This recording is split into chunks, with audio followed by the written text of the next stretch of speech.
मित्रों नमस्कार। मैं राजेश कुमार राजेश की बात चैनल के माध्यम से पुनः प्रस्तुत हूं और आज का विषय है सलेमपुर का। सलेमपुर की एक समस्या से संबंधित विषय है। सलेमपुर की परगना अधिकारी महोदया जो है माननीय दिशा श्रीवास्तव जी इस समय सलेमपुर में झोला छाप डॉक्टरों की चेकिंग कर रही हैं और ब्लड जांच केंद्रों की भी चेकिंग कर रही हैं और वो देख रही हैं कि किनकी डिग्री वैध है अवैध है, कौन लोग प्रैक्टिस करने लायक हैं कौन लोग नहीं है। तो इस संदर्भ में वो बार बार कई दिनों से चेकिंग कर रही हैं। खैर उनका काम ठीक है, वो संवैधानिक पद पे हैं तो नौकरी कर रही हैं तो उनको तो देखना ही देखना है कि कौन वैध है कौन अवैध है।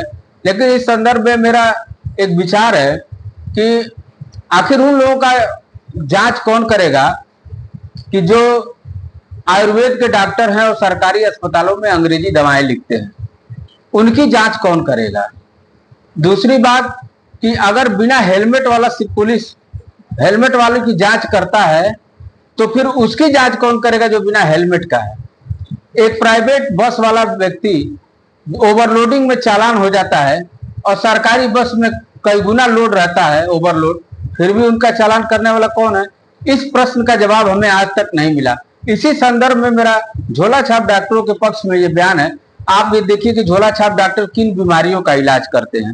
वो सामान्यतः छोटी बीमारियों का ही इलाज करते हैं, खांसी सर्दी बुखार इत्यादि का इलाज करते हैं। और ये भी कहना समीचीन है कि वो बिना फीस के इलाज करते हैं, वो सिर्फ दवा ही देते हैं, परंतु सरकार उनको दौड़ा रही है, डेली उनको जो है उनके पीछे पड़ी हुई है। वो भी इसी प्रदेश के नागरिक हैं। और आपको जानकर ये खुशी आश्चर्य होगा कि जो मरीज बड़े डॉक्टरों से दिखाते हैं, फीस देते हैं दिन में, और रात को अगर कोई इमरजेंसी होती है तो वो मना कर देते हैं कि रात की सेवा नहीं है, फिर वह लौट करके इन्हीं झोला छाप डॉक्टरों के पास ही जाते हैं और नहीं तो इनको बुलाते हैं तो वो उनके मरीजों के घर भी जाते हैं।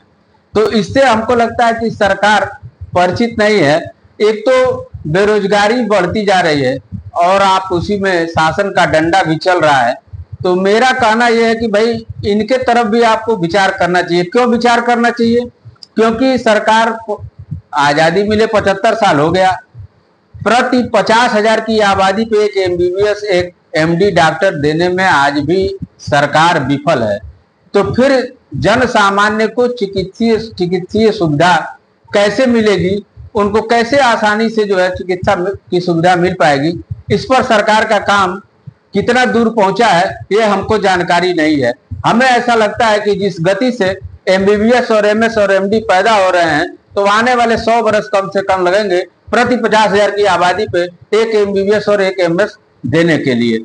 मित्रों, झोला छाप डॉक्टर हम ही और आपके घरों के हैं और ये गांव में छोटे कस्बों में सस्ती दवाएं और सस्ती इलाज करते हैं।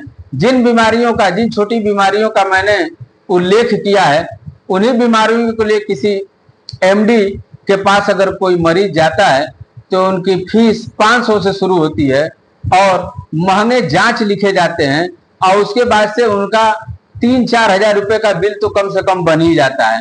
तो उनकी आधी बीमारी तो खाली पैसा खोजने में ही ठीक हो जाती है। और यही मरीज जब इन्हीं बीमारियों के लिए झोला छाप डॉक्टर के पास जाते हैं तो 200-300 रुपए में भी उनका इलाज हो जाता है। मेरा कहना है कि ये भी इसी प्रदेश के नागरिक हैं, तो इनके लिए भी सरकार को चाहिए कि अगर इनको वैध बनाना हो तो इलाज से संबंधित एक शॉर्ट टर्म कोर्स, कम अवधि का कोई कोर्स संचालित करती सरकार, जिससे इनको ट्रेनिंग करा करके इनको सर्टिफिकेट दे करके और इनको प्रैक्टिस करने लायक बना देती तो ये भी सम्मान पूर्वक इस समाज में और इस प्रदेश में जी सकते थे। मित्रों, दूसरा एक प्रश्न है कि जांच केंद्रों पर भी देखा जा रहा है कि जांच केंद्र पे एमडी पैथ का कोई डॉक्टर नहीं है, डीएमएलटी व डिग्रीधारी ही जांच कर रहे हैं। तो ठीक है, आप अगर सरकार सक्षम हो कि हर कस्बों में एमडी पैथ दे सके कम से कम एक, तो इन लोगों की दुकानों को सील कर दिया जाए, बंद कर दिया जाए। और अगर सक्षम नहीं है देने में तो कम से कम इन लोगों को ऑनलाइन जोड़ दिया जाए एमडी पैथ से बड़े शहरों से, कि ऑनलाइन इनकी जांच उन तक पहुंच जाए और उस पर वो अपना रिपोर्ट प्रस्तुत करके पुनः वापस भेज दें, ताकि इनकी भी रोजी रोजगार चले और ये भी वैध तरीके से और समाज में सम्मान पूर्वक जी सकें। तो मित्रों, मेरा ये कहना है कि सरकार ठीक है जांच कर रही है, उसका तो काम है, उन्होंने नियम बना रखा है, लेकिन जब आयुर्वेद का डॉक्टर सरकारी कॉलेजों में अस्पतालों में इलाज कर रहा है और अंग्रेजी दवा लिख रहा है, जांच भी लिख रहा है, तो उसकी जांच कौन कर रहा है? यह सबसे बड़ा प्रश्न है। तो इस संदर्भ में मेरा अपील है सरकार से कम 60 टर्म कोर्स करा करके और इन झोला छाप डॉक्टरों को भी न्यायोचित जीवन जीने के लिए आगे मार्ग प्रस्तुत करें। बहुत बहुत धन्यवाद मित्रों। मेरा चैनल सब्सक्राइब करें, लाइक करें, शेयर करें और बेल आइकन को दबाएं। बहुत बहुत धन्यवाद।